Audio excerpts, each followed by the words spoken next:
سرداد نداد دست در دست یزید، حقا کہ بنائے لا الہ است حسین. الحمدللہ رب العالمین والعاقبۃ للمتقین والصلاة والسلام علی سید الانبیاء والمرسلین والصلاة والسلام علی آباء سید الانبیاء والمرسلین والصلاة والسلام علی اعمام سید الانبیاء والمرسلین والصلاة والسلام علی امہات سید الانبیاء والمرسلین لا سیمن افضل البشر بعد الانبیاء بالقول الغالب خیر الناصرین سیدنا ابو طالب علیہ الصلاۃ والسلام وعلی آلہ واصحابہ واہل بیتہ وعطرتہ وعشیرتہ اجمعین. اما بعد فاعوذ باللہ من الشیطان الرجیم بسم اللہ الرحمن الرحیم.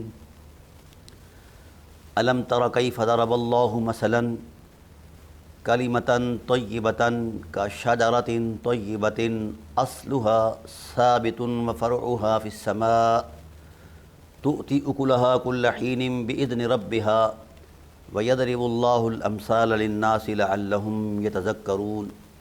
صدق اللہ مولانا العظیم وبلغنا رسولہ النبی العظیم الرؤوف الرحیم. ان اللہ وملائکتہ یصلون علی النبی یا ایہا الذین آمنوا صلوا علیہ وسلموا تسلیما. اللہم صل علی سیدنا و مولانا محمد وعلی آل سیدنا و مولانا محمد کما صلیت علی ابراہیم وعلی آل ابراہیم انک حمید مجید.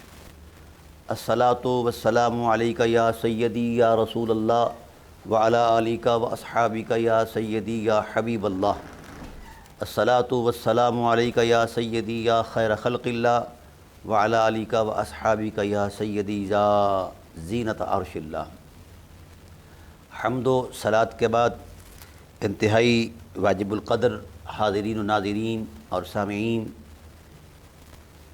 بحمد اللہ تعالی آج ہم ایک ایسے مقدس اور پاکیزہ عنوان کا آغاز کر رہے ہیں جس کے تقدس کی حرمت کا قرآن بھی گواہ ہے اور صاحب قرآن صلی اللہ علیہ وآلہ وسلم بھی گواہ ہیں.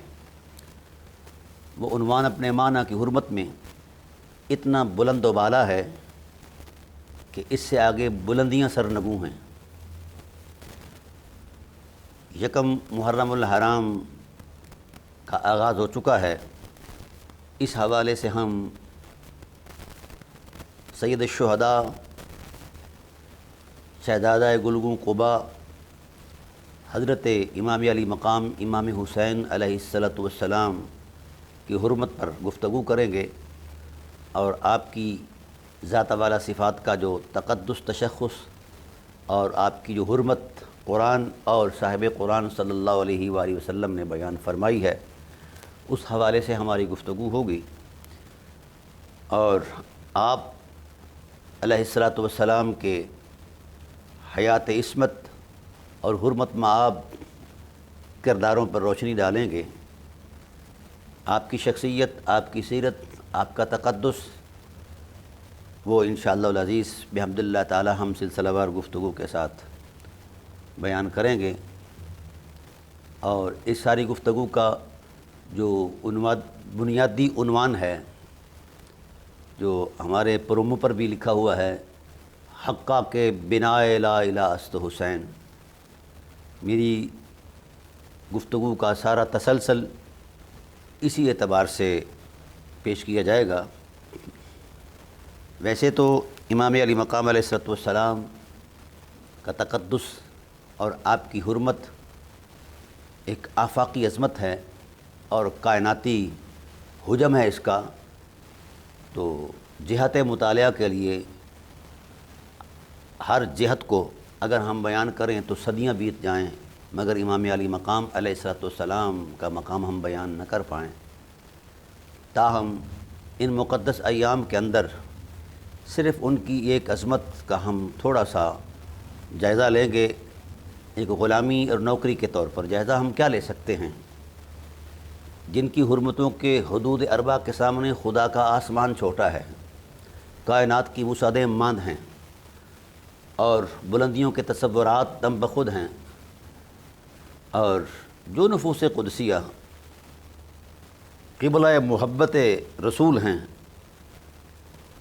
یعنی ذات مصطفیٰ صلی اللہ علیہ وآلہ وسلم کی محبتوں کا جو قبلہ ہیں، ہم ان کی حرمتوں کو کیسے بیان کر پائیں اور کہاں تک ہم ان کو بیان کر پائیں؟ اس لیے ہماری علمی بساط سے یہ مقام ورا ہے۔ میں پوری امت سے گزارش کروں گا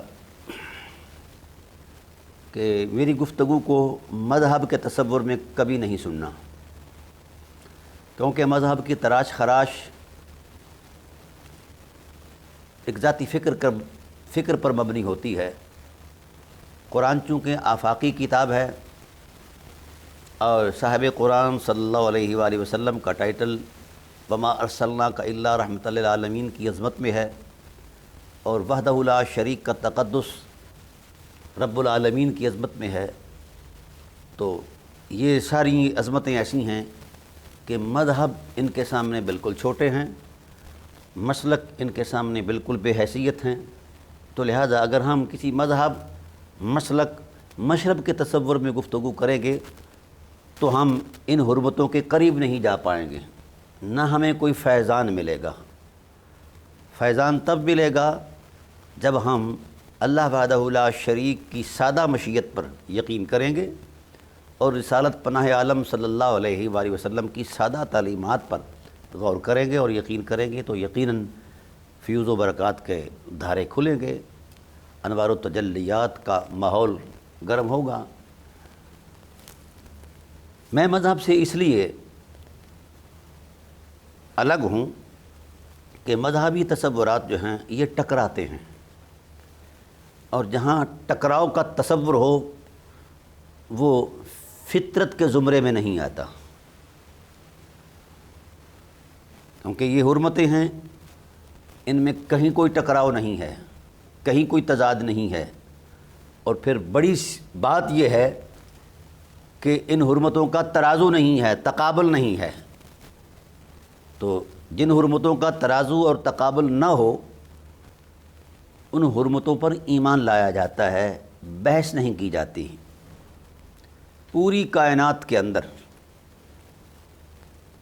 اور کائنات علم کے اندر کہیں ایک آدھی سطر نہیں ملے گی پوری امت کو جہاں مشیت الہی نے کہیں مفاضلہ بیان کیا ہو، کسی حرمت کا ترازو کیا ہو، کسی تقدس اور تشخص کو پیمانے میں بیان کر کے مد مقابل کے پیمانے کو ترازو کیا ہو، ایسا کہیں نہیں ہے۔ یہ جو مذاہب بنے ہوئے ہیں ترازو کے تصور میں، تقابل کے تصور میں اور افضلیت کے ٹائٹل میں، یہ ذاتی تراشے ہوئے مذاہب ہیں، ان کی دین کے اندر نہ کوئی گنجائش ہے اور نہ ہی دین کے اندر اس کی کوئی حیثیت ہے۔ دین انتہائی سادہ ہے اور امت کو بھی سادہ رہنا چاہیے۔ وجود رسالت کا ہم ترازو کہاں کریں گے کہ جب قرآن کریم نے ٹائٹل دے دیا کہ ساری کائنات کی ساری حرمتیں سمٹ کر سید عالم صلی اللہ علیہ وآلہ وسلم کے دامن رحمت میں سما گئیں، تو پھر کون سا ایسا حجم ہے، کون سی ایسی صورتحال ہے کہ جس کا ہم حضور کی ذات سے ترازو کریں؟ سرداد نداد دست در دست یزید، حقا کے بنائے یا الہ است حسین۔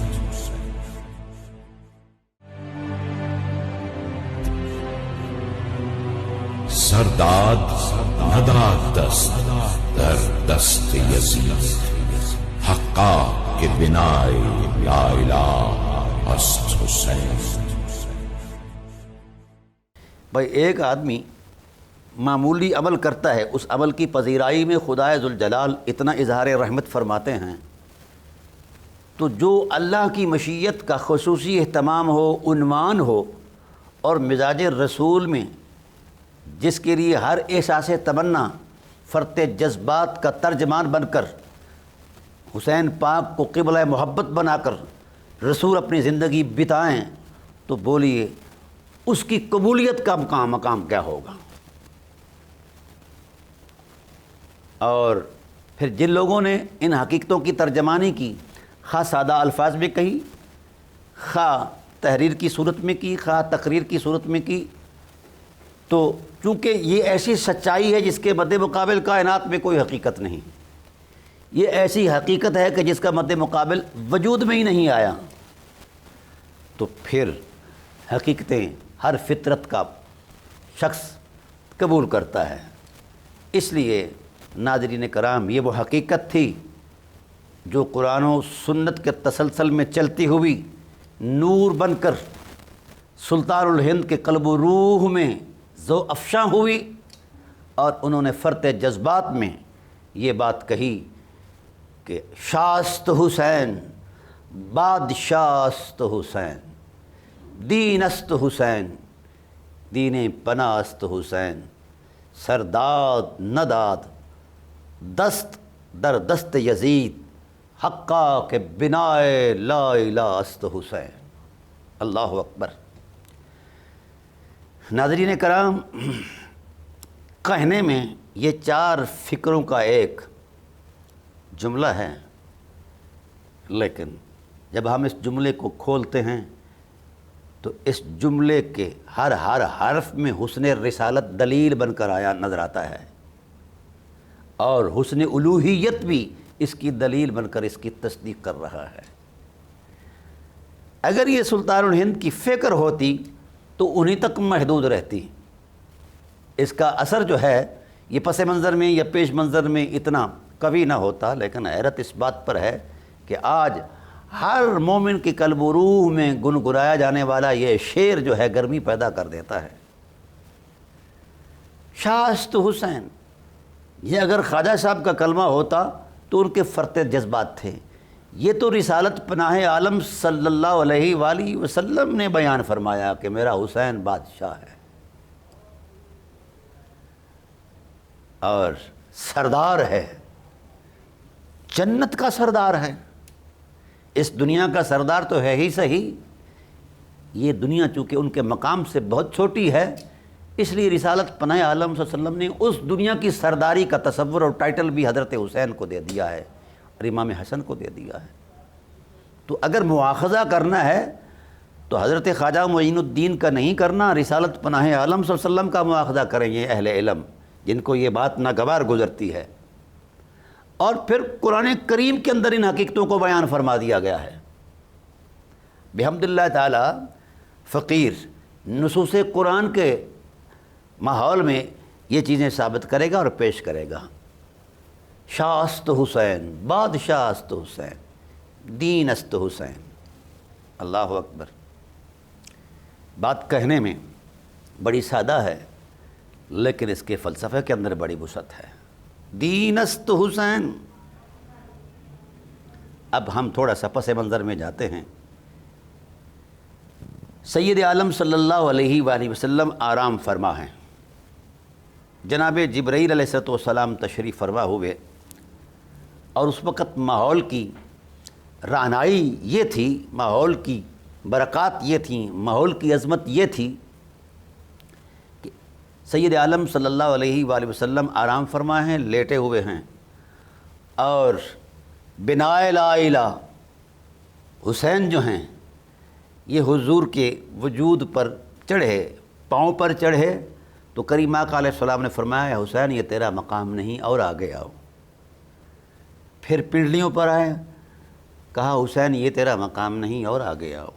رانوں پر آئے، کہا یہ تیرا مقام نہیں آگے آؤ۔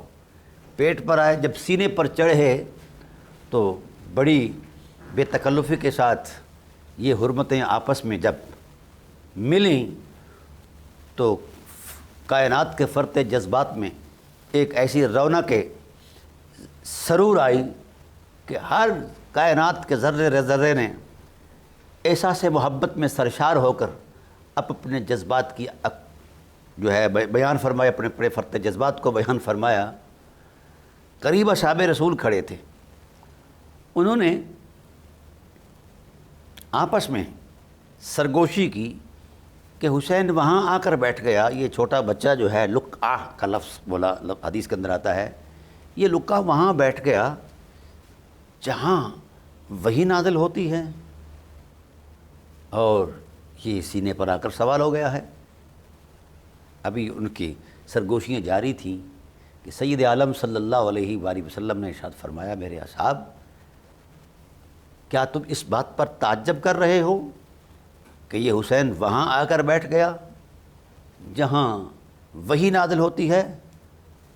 تو آپ نے یوں حسین پاک کو لہرا کر فرمایا، سنو، سن رکھو اے اصحاب رسول، حسین مجھ سے ہے اور میں حسین سے ہوں، ہم دو حقیقتیں نہیں ہیں، دو یعنی ایک حقیقت کے دو عکس ہیں، دو عظمتیں ہیں۔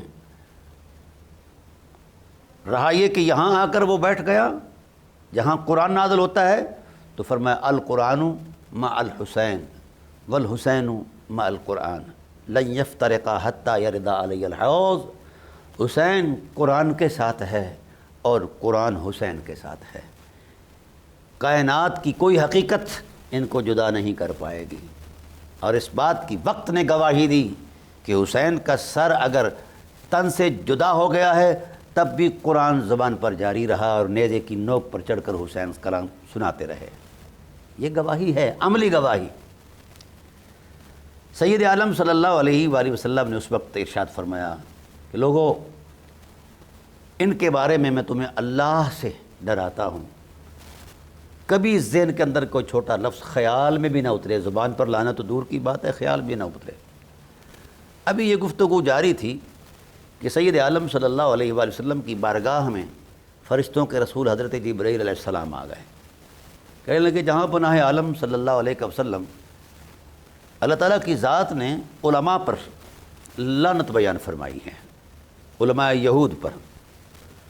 نبی کریم صلی اللہ علیہ وسلم کو اس بات پر حیرت ہوئی کہ علم وجہ فضیلت ہے اور اللہ خدا ہو کر اپنی شان الوہیت کے ساتھ اہل علم پر لعنت کر رہا ہے۔ ابھی یہ قلب رحمت میں بات آئی تھی کہ بارگاہ رب العزت سے آواز آئی کہ میرے حبیب، ہاں علم وجہ فضیلت ہے، وجہ عظمت ہے اور باعث وقار ہے، علم میری صفت ہے، لیکن میں اہل علم پر اس لیے نہیں لعنت کر رہا کہ یہ عالم ہیں، اس لیے لعنت کر رہا ہوں کہ ان کے پاس علم تو ہے مگر تیرا ادب نہیں ہے۔ لیم بِأَلْسِنَتِهِمْ وَطَعْنًا فِي الدِّينِ، جب بے ادبی سے تیرا نام لیتے ہیں تو زبانوں کو بل دیتے ہیں جس سے معنی بدل جائے اور تیری حرمتیں متاثر ہوں ان کے خیال کی دنیا میں۔ اور پھر یہ ہو کہ پھر یہ کیا کرتے ہیں، میں نے آپ کو آپ کے پاؤں مبارک کے ناخن کی آخری نوک سے لے کر سر مبارک کی بال مبارک کی آخری چوٹی تک عین دین بنایا ہے۔ ان کی فکر نارسا، ان کی اندر کی خباثت آپ کو اپنے جیسا سمجھتی ہے اور زیادہ سے زیادہ یہ بنی ہاشم کا فرد بشر سمجھتے ہیں، فلاں فلاں فلاں۔ حالانکہ آپ کے سراپے پر اگر کسی نے انگلی اٹھائی تو گویا اس نے دین پر انگلی اٹھائی، کیونکہ تیری ذات عین دین ہے، تیری ذات عین دین ہے، تیرا ہر لمحہ حیات دین کی بقا کا ضامن بھی ہے اور دین میں دلیل بھی ہے۔ سرداد نداد دست در دست یزید، حقا کے بنائے یا الہ است حسین۔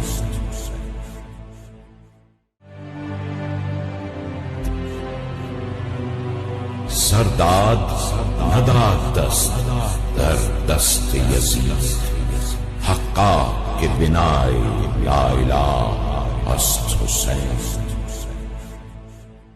بہت مرتبہ قرآن پاک کے اندر عقیدے کی عظمت میں آیا ہے، یقین کی حرمت میں آیا ہے۔ تو اب اس میں یہ بات واضح ہو گئی کہ رسالت پناہ عالم صلی اللہ علیہ وآلہ وسلم کی ذات والا صفات عقیدے کی پہلی حقیقت ہیں، یقین کا پہلا منظرنامہ ہیں، اور حضور کی ذات نے اس کو یوں بیان فرما دیا کہ لوگوں، جس طرح میں عقیدے کی حقیقت ہوں، میرا حسین بھی عقیدے کی حقیقت ہے۔ اب اس نبوی ارشاد کے مطابق، الوہی مشیت کے مطابق طے یہ ہوا کہ حضور سید عالم صلی اللہ علیہ وآلہ وسلم کی ذات والا صفات نے جو کچھ بیان فرمایا وہ عین حق ہے کہ جناب امام علی مقام علیہ السلام عقیدہ ہیں، مذہب نہیں ہیں۔ مذہب بدلتے رہتے ہیں، عقیدے نہیں بدلا کرتے۔ تو اللہ تعالیٰ کی ذات نے اس ارشاد میں بڑا خوبصورت ایک منظرنامہ بیان فرمایا۔ یہ جو کلمہ ہم پڑھتے ہیں، کلمہ طیبہ، چونکہ ہمارا عنوان بھی یہی ہے بنائے لا الہ است حسین، تو ہمارے عنوان کے بارے میں جو ہم نے پہلے آپ سے عرض کیا تھا کہ ہم قرآن و سنت سے ہٹ کر بات نہیں کریں گے، قرآن و حدیث سے، تو آئیے ہم تھوڑا سا قرآن پاک سے پوچھ لیتے ہیں۔ دین اسلام کی پہلی اکائی لا الہ الا اللہ محمد رسول اللہ ہے، اور لا الہ الا اللہ الوہیت اور محمد رسول اللہ عبدیت اور رسالت۔ اب الوہیت دعویٰ ہے، عبدیت اور رسالت اس دعوے کی دلیل ہے عملاً۔ اب لا الہ الا اللہ کے لفظوں سے ذات الہ کو الگ کر دیا جائے تو وہ کالی لکیریں رہ جاتا ہے، اور لفظ محمد رسول اللہ کے تکلم سے ذات محمد کو الگ کر دیا جائے تو وہ الگ، وہ کلمہ نہیں رہتا، کالی لکیریں رہ جاتا ہے، بے معنی ہو جاتا ہے۔ تو گویا جب معنی اپنی مدلول پر دلالت، جب لفظ اپنے مدلول پر دلالت کرے گا تب معنی مفہوم ہوگا اور مقصود میسر آئے گا۔ اگر لفظ اپنے معنی پر دلالت نہ کرے اور کوئی معنی اس کا مدلول نہ ہو تو وہ محمل سی ایک بات، اس کی کوئی حقیقت نہیں ہے۔ تو گویا حسن ذات حق لا الہ الا اللہ کا مدلول ہے، اور حسن ذات محمد صلی اللہ علیہ وسلم محمد رسول اللہ کے تکلم اور کلمے کی رونق ہے۔ تو حضور سید عالم صلی اللہ علیہ وآلہ وسلم پر یہ جب آیت نازل ہوئی، الم تر کیف ضرب اللہ مثلا کلمۃ طیبۃ، میرے حبیب جانتے ہو اس کلمہ طیبہ کی شان کیا ہے؟ یہ تو ایک پاکیزہ درخت ہے، بلند و بالا پاکیزہ درخت ہے، اصلھا ثابت، اس کی جڑ بڑی مضبوط اور گہری ہے، وفرعھا فی السماء، اس کی شاخیں اتنی بلند ہیں کہ آسمان کے سینے کو بھی ڈھانپ لیا ہے۔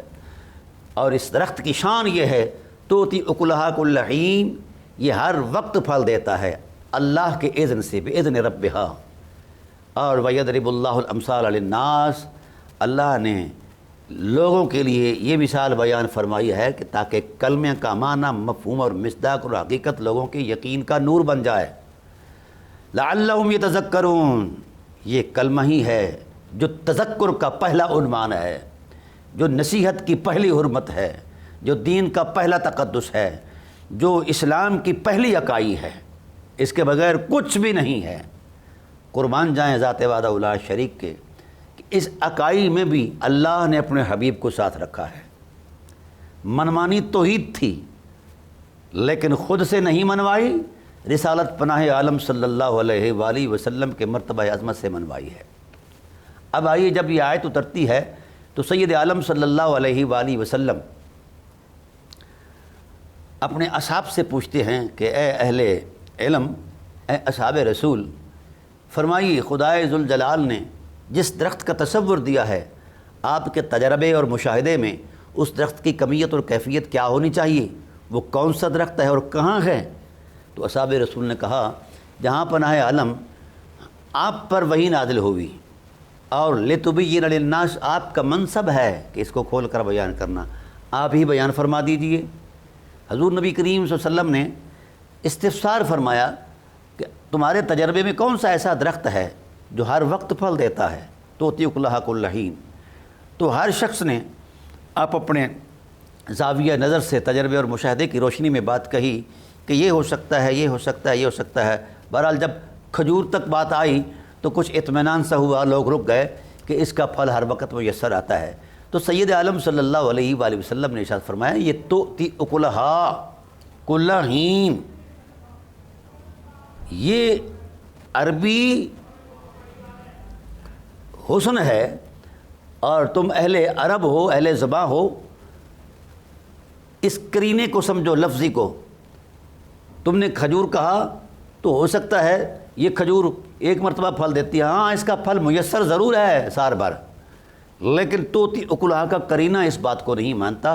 توتی اکلہا کل حین، یہ وہ درخت ہے جس کی نشاندہی اللہ تعالیٰ فرما رہے ہیں کلمے کی تمثیل کی عظمت میں، جو ہر وقت مسلسل پھل دیتا ہے، اور اس وقت سے پھل دے رہا ہے جب وقت بھی کسی اکائی میں نہیں تھا، اور اس وقت تک پھل دے رہا ہے جب دے گا جب وقت بھی کسی تعین میں نہیں رہے گا، کیونکہ لفظ ہینہ جو ہے یہ ظرف زمان مبہم کے لیے ہے، زمانے کا وہ وقت جس کا کسی کو نہ آغاز کا اندازہ ہو پائے اور نہ اختتام کا اندازہ ہو پائے۔ جو شخص جو اس کی اکائی نہ جانتا ہو اور اس کا آخر نہ جانتا ہو، یہ ہین کا لفظ یعنی ظرف زمان مبہم، زمانے کا وہ وقت جس کے اندر ابہام ہے، نہ کسی کو ابتدا کا پتہ چلے نہ انتہا کو پتہ چلے۔ تو اب سید عالم صلی اللہ علیہ وسلم نے سوال فرمایا کہ یار تم اہل زباں ہو، اہل عرب ہو، اہل کلام ہو، تو توتی اکلہا کل حین کا جو قرینہ ہے وہ تمہارے دیے ہوئے تصورات پر مطمئن نہیں ہے، وہ بتاؤ درخت جو کل حین کے پورے تقاضوں کو مہیا کرے، پورا کرے، اور توتی اکلہا مسلسل وہ پھل دے رہا ہو، فیض بار ہو، وہ درخت۔ تو اصحاب رسول خاموش ہو گئے۔ سید عالم صلی اللہ علیہ وسلم کی بارگاہ میں سیدنا صدیق اکبر رضی اللہ تعالیٰ نے کہا، جہاں پناہ عالم ہم آپ سے سیکھنے آئے ہیں اور قرآن آپ پر نازل ہوا ہے، تو آپ بیان فرما دیجئے۔ تو سید عالم صلی اللہ علیہ وآلہ وسلم نے یوں انگلی اٹھائی اور نبوت کے سینے پر رکھی، فرمایا جس درخت کی کمیت اور کیفیت کا یہ عالم ہے کہ جس کی جڑیں اور شاخیں اتنی ہیں، تحت الثری میں اتری ہوئی ہیں جڑیں، اور آسمان کو گھیرا ہوا ہے، شاخوں نے اتنا فیض بار، اتنے حجم والا، اور وہ ہر وقت جو درخت پھل دیتا ہے وہ ایسا ویسا نہیں جس کو عام تصور میں عادت میں بھی پیش کیا جائے، بلکہ وہ ایسا درخت ہے جس کا حجم اتنا ہے، جس کی فیض باری اتنی ہے، اور جس کا تقدس اتنا بڑا ہے، اور وہ لوگوں کے لیے تذکر کا باعث ہے، نصیحت کا باعث ہے، عظمت کا باعث ہے وہ درخت۔ آقا پھر وہ درخت کی صورت کیا ہے؟ تو سید عالم صلی اللہ علیہ وسلم نے نبوت کی انگلی نبوت کے سینے پر رکھ کر فرمایا، انا شجرۃ ولقاؤها علی بن ابی طالب وحملها فاطمۃ بنت محمد وثمرها حسن وحسین والمحبون اہل بیتی ورقها فی الجنہ حقا حقا حقا او کما قال۔ سید عالم صلی اللہ علیہ وآلہ وسلم نے ارشاد فرمایا، جس درخت کو خدائے ذوالجلال نے کلمے کی عظمت میں بیان فرمایا ہے وہ عام انگور، کھجور اور شہتوت کا درخت نہیں، بلکہ وہ جس درخت کو کلمے کی تقویم میں بیان فرمایا ہے وہ میری ذات ہے۔ تو اصحاب رسول کو حیرت ہوئی کہ درخت پر شاخیں ہوتی ہیں، ٹہنیاں ہوتی ہیں، پھل ہوتے ہیں، پتے ہوتے ہیں، شگوفے ہوتے ہیں، یہاں بظاہر کچھ محسوس نہیں ہو رہا۔ تو ابھی یہ خیال آیا ہی تھا تو زبان نبوت نے اس بات کی بھی وضاحت فرما دی، ہاں تم اس درخت سے آشنا ہو جس کی ٹہنیاں ہیں، جس کے پتے ہیں، جس کے پھل ہیں، اور جس کے جناب والا شگوفے ہیں، تم اس سے آشنا ہو۔ تو فرمایا ہاں میں وہ درخت بھی بیان کر دیتا ہوں، پتے بھی بیان کر دیتا ہوں، ٹہنیاں بھی بیان کر دیتا ہوں، یہ سب کچھ اس وجود کے اندر موجود ہے، اور لقاؤہا، حملہا، ثمرہا میں سب بیان کروں گا۔ یا رسول اللہ صلی اللہ علیہ وسلم، آپ نے خود کو اپنی عظمت میں ایک درخت کی تمثیل میں بیان فرمایا جو معنی قرآن بن کر آپ ہمارے سامنے تشریف فرما ہیں، تو پھر فرمائیے شاخیں کہاں ہیں، شگوفے کہاں ہیں، پھل کہاں ہیں؟ تو سید عالم صلی اللہ علیہ وسلم نے ارشاد فرمایا، محمد اس درخت کا عین ہے اور علی اس کی شاخیں ہیں، فاطمہ اس کے شگوفے ہیں، اور حسنین اس کے پھل ہیں۔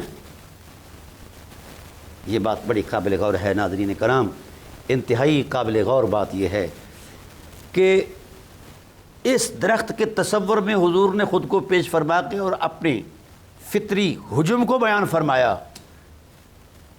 اور اپنے حصص کو بیان فرمایا، اپنے وجود کے ان تصورات کو بیان فرمایا جو درخت کا حسن اور درخت کی فطرت میں ایک عظمت ہوا کرتے ہیں۔ تو اہل بیت نبوت حضور نبی کریم صلی اللہ علیہ وآلہ وسلم کے ارشاد کے مطابق اس کلمہ کی حقیقت میں شامل ہیں، یعنی یوں سمجھیے کہ یہ خود کلمہ ہیں، بنائے لا الہ، لا الہ الا اللہ تو نہیں ہیں، مگر لا الہ الا اللہ کی طاقت ضرور ہیں، لا الہ الا اللہ کے ترجمان ضرور ہیں، لا الہ الا اللہ کا حوالہ ضرور ہیں، لا الہ الا اللہ کی شان ضرور ہیں، بنا لا الہ است حسین۔ انشاءاللہ العزیز بقیہ اس سے اگلی نشست کے اندر ہم پیش کریں گے۔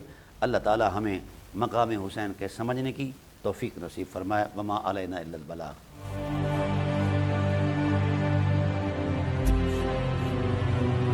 سرداد نداد دست در دست یزید، حقا که بنای یا اله است حسین۔